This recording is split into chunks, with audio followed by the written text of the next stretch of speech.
Mga idol, tara, long ride tayo, north to south. At ang una natin gagawin ay gumising ng maaga. At ayan, padjak na agad tayo. 5:30 nga pala ako umalis ng umaga dito sa Bukawi, Bulacan. Pupunta nga pala tayo ng Cavite ngayon sa Bacoor. Solo ride nga rin pala lang tayo. Medyo mabilis nga pala ang takbo natin ngayon. Mga idol, Marilaw na tayo. Pagod na. Malayo-layo pa tayo. At dumating na nga pala ako dito sa may bridge ng Marilao. At pagkatapos ng konting picture, padjaka na naman mga idol. Kawain na tayo mga idol. Habang nakared ang stoplight, flex muna tayo mga idol, oh. At padjak na ulit tayo mga idol. Andito na nga pala tayo ngayon sa Valenzuela. Dito talaga ako nag-i-stop over.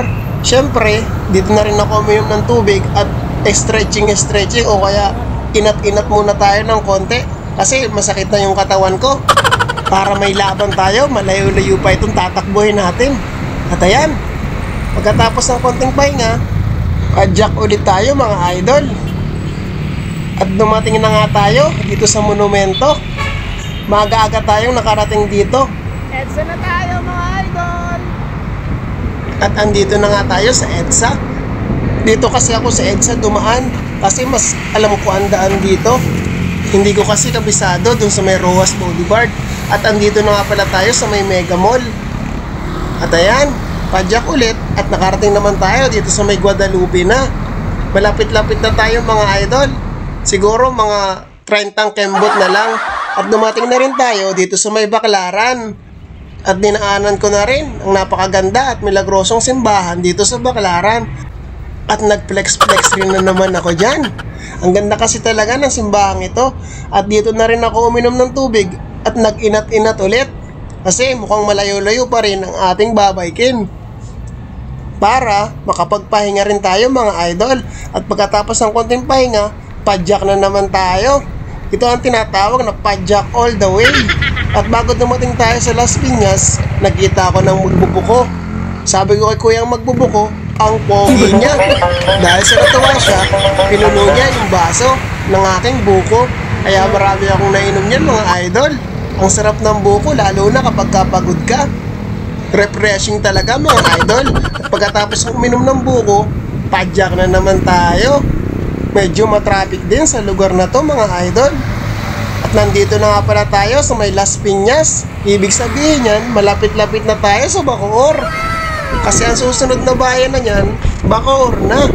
Kaya parang nawala ang pagod ko. At ayan, andito na nga tayo. Itong tulay na to ang naghahati sa Las Piñas at saka Bacoor. At syempre, nag-flex na naman tayo dyan. At konting padjak na lang, nakarating na tayo dito mismo sa pupuntahan natin sa Bacoor, sa bahay ng pinsan ko. At dito nga pala yung subdivision nilang tinitirhan. At sa wakas, touchdown na tayo. Andito na tayo sa bahay nila. Touchdown. Ayos na. Andito na tayo. At nung gabi, syempre, inuman time na tayo. Palipas oras tayo ngayong gabi. Kasama ko nga palang mag-inom ngayon ang nagugwapuan kong mga pinsan. Dito na nga rin pala ako natulog mga idol. At syempre, nag-flex din kami dyan. At kinabukasan, dumaan nga pala ako ng MOA para tingnan kung gaano talaga karami ang nagbabike dito. Wow, grabe talaga mga idol. Ang dami talaga mga bikers dito sa MOA. Oh, kitang-kita nyo naman oh. At ang gaganda pa ng kanilang mga bike. At dumaan na rin ako dito sa Luneta. Dahil dito nga pala ako dumaan sa may Rojas Boulevard. Mga idol, shoutout nga pala muna ulit tayo. Shoutout nga pala lahat sa aking mga followers. Maraming salamat po sa inyong lahat. At yun lang, salamat!